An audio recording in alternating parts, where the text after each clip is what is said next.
You're not lazy. You're not undisciplined. You might be insanely productive and still going nowhere. Picture this. Your calendar is packed. Your to-do list is color-coded. Your notifications are under control. You wake up early. You grind. You finish tasks all day. Then you look up, weeks later, and the big things haven't moved. Your income didn't jump.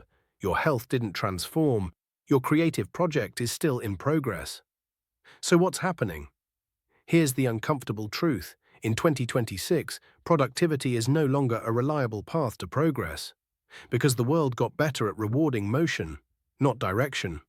Productivity used to mean do more of the right work, and you'll get ahead. But today you can do more and still lose, because the system is designed to keep you busy. Apps gamify streaks, workplaces reward responsiveness, social media rewards consistency. Even self-improvement culture rewards you for showing up, not for shipping something that actually changes your life. And that creates a trap. You start optimizing your output, emails, meetings, errands, tiny tasks, while your real goals quietly starve in the corner. Let me give you a quick gut check. If I asked you right now, what did you do this week that will matter a year from now? Could you answer instantly? Most people can list everything they did. Very few can point to the one thing that actually moved the needle. Because productivity measures activity, progress measures outcomes, and those two have quietly drifted apart. Here's the biggest lie you've been sold: that if you just manage your time better, everything will click. But time management doesn't fix direction. You can run faster in the wrong lane. You can optimize a routine that's built around someone else's priorities. You can become incredibly efficient at maintaining a life you don't even want. And the scariest part, the busier you are, the less likely you are to notice. Because busyness feels like progress. It feels responsible. It feels safe. It gives you a daily hit of accomplishment, without the risk of doing the hard, uncertain work that actually changes your future. So in this video, we're going to expose the new productivity trap, why it's everywhere, and how to rebuild your days around progress instead of motion. But first, there's one simple question that reveals whether you're truly moving forward, or just staying impressively busy. Here's the trap. You can be insanely productive, and still go nowhere. Because productivity is about motion, progress is about direction, and in 2026, the world got really good at selling us motion. Think about your day. You answer messages, clear notifications, attend meetings, update spreadsheets, organize folders, optimize routines. It feels responsible. It feels like you're winning. But at the end of the week, the big thing, the project, the skill, the business, the health goal, barely moved. That's not laziness. That's misalignment. The first reason productivity stopped guaranteeing progress is that work expanded to fill every crack of attention. The internet didn't just add tasks, it created infinite micro-tasks. Every platform is designed to turn your focus into tiny loops. Check, respond, refresh, tweak, recheck. You can complete 100 loops a day and still avoid the one uncomfortable action that actually changes your life. Your brain loves closure, so you chase small wins instead of big outcomes. Second, productivity metrics got hijacked. We measure what's easy to count: hours worked, tasks completed, messages sent, meetings attended. But progress lives in what's hard to measure: clarity, leverage, originality, momentum. A person can finish 30 tasks that don't matter and feel accomplished. Another person can do one scary task, send the pitch, publish the work, ship the product, have the hard conversation, and actually move forward. If your scoreboard rewards busyness, you'll train yourself to be busy.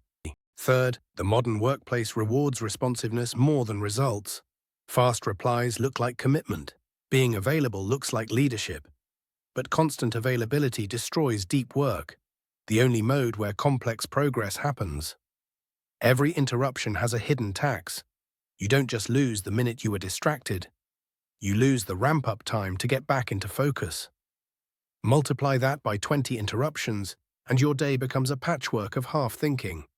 You were active all day, but nothing got built. So how do you flip it? You stop asking, how do I get more done? And start asking, what would make everything else easier or unnecessary? That question forces leverage. It exposes fake productivity. Because progress usually comes from a small number of actions, the few decisions that remove confusion, the few outputs that create value, the few habits that compound. If you want a simple test, at the end of the day, don't list what you did. List what changed because of what you did. If nothing changed, you weren't progressing. You were maintaining the illusion of progress. Here's the payoff. Productivity still feels like progress because it produces motion. But motion is cheap now. Apps can schedule, templates can write, AI can summarize, and teams can ship faster than ever. So if you're still measuring your life by how full your calendar is, you're playing a game where the scoreboard got hacked. You can be the most productive person in the room and still be moving in the wrong direction, just faster. Progress isn't speed. Progress is trajectory. It's the difference between climbing a ladder and realizing the ladder is leaning against the wrong wall. Productivity helps you climb. It doesn't choose the wall. And in a world with infinite tasks, the default is to keep climbing, because stopping feels like failing. So the question isn't, how do I get more done? The question is, what outcome would make the next 90 days undeniably better? Not busier, better, because your to-do list will always refill. But your attention won't, your energy won't, your years won't. Here's the shift that changes everything. Stop optimizing tasks and start optimizing decisions. Pick a single measurable target, one that actually moves your life or business. Revenue, health, a portfolio project, a certification, a finished product. Then make your productivity serve that target, like a laser, not a floodlight. And to protect that target, you need a filter. Before you say yes to anything, run it through 3 questions. 1. Does this directly move my target? 2. Am I the only person who can do it? 3. What will it replace? Because every quick task steals time from something that compounds. This is why productivity no longer guarantees progress. The world rewards visible effort, but progress rewards correct leverage. The quiet work, thinking, choosing, saying no, building the one thing that matters, doesn't look impressive day to day. But it's the only work that changes your results. So if you want real progress, make this your new definition of a productive day. Did you move the needle on the outcome that matters most? Even if it was just one hard conversation, one page, one workout, one prototype, one pitch. Because the future doesn't belong to the busiest people. It belongs to the people who aim, then execute. In an era where productivity is often mistaken for progress, it's crucial to pause and reflect on what truly matters. Remember, real progress is not just about ticking off tasks. It's about growth, learning, and advancing towards a meaningful goal. So let's redefine success. Let's measure it by the impact we make, the joy we experience, and the lives we touch. It's time to transform productivity into purposeful progress. Start today and watch as your meaningful journey unfolds.